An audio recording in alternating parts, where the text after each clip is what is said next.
বন্ধুরা, আজকে যেহেতু মঙ্গলবার, তার জন্য আমি আগে শিব ঠাকুরকেই স্নান করিয়ে নিলাম ভালো করে শিব ঠাকুরকে, নন্দীকে, সাপকে সব স্নান করিয়ে দিয়ে বসিয়ে তারপরে জল মিষ্টি দিয়ে দিলাম। তারপরে পরপর 3টা বেলপাতা দিলাম, একে একে 3টা বেলপাতা দিলাম শিবের মাথায়। আমার না শিব পূজা করতে খুব ভালোবাসি আমি, আমার শিব পূজা করা আমার খুব পছন্দ।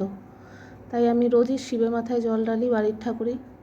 আর এক একে করে সাদা ফুল আমি শিবকে সাজিয়ে দিলাম। দেখো কি ভালো লাগছে দেখতে, আমার তো খুবই পছন্দ। তারপরে আজকে যেহেতু মঙ্গলবার, আমি বজরংবলীকে আজকে জবা ফুল দিলাম একটুখানি, তুলসী পাতা যেহেতু প্রিয়। তারপরে চা বসালাম, চা পাতা চিনি দিয়ে। তারপরে সকালে জলখাবার চা রুটি।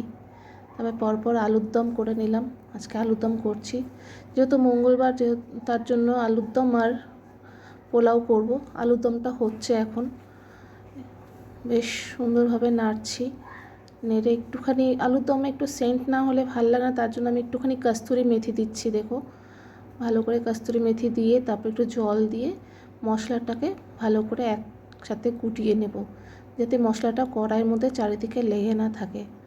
ভালো করে নেড়ে নিচ্ছি, চারিদিকে করে নেড়ে নিচ্ছি, যাতে মশলা যেন কোনো দিকে লেগে না থাকে। আলুর দমটা হয়ে গেলে,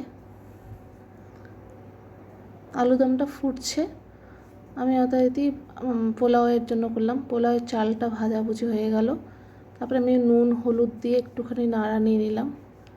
নাড়া দিয়ে তারপরে জল দিয়ে দিব, একটু চিনি দেবো, একটুখানি মিষ্টি ভাল লাগে। পোলাও যেহেতু একটু মিষ্টি খেতে ভালোবাসে আমার ছেলে, তো একটু চিনি দিয়ে দিয়েছি, একটু বেশি করেই চিনি দিই, আমার ছেলে একটু মিষ্টি মিষ্টি পোলাও ভালোবাসে বলে। তো চিনি দিয়ে এবার জল দিয়ে দিয়েছি, জল দিয়ে নেড়ে নিলাম একটু চারিদিকে।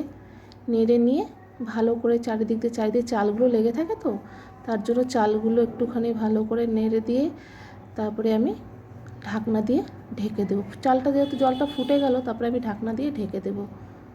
দেখো ঢেকে দিলাম, এরপর জলটা যেই ফুটে গেল, তারপরে ইতিমধ্যে পোলাওটা, তো এর মধ্যে 1:30 বেজে গেছে। ছেলেকে খাবার দিয়েছি, ছেলে বলছে ভালো হয়েছে মা। আমি আর চামচ আর একবার একটু মুখে নে।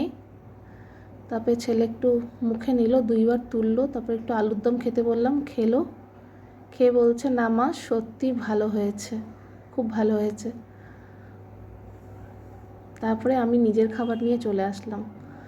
তো আমি নিজের খাবার নিজেই ভালো বলি, যেহেতু নিজে করি। যেহেতু আগে একটুখানি পোলাওটা খেলাম আলুর দম দিয়ে, খেয়ে তারপরে বললাম না সত্যিই ভালো হয়েছে। তো আমার ভাল লাগলো, তোমাদের কেমন লাগলো আমার ভিডিওটা একটু বলবে। হ্যাঁ, এর পরের ভিডিওটা আমি নিয়ে আসবো তোমাদের কাছে। আমার তো খুব ভাল লাগলো আমার পোলাও আর আলুর দম খেতে। তোমাদের কেমন লাগলো ভিডিওটা বলো।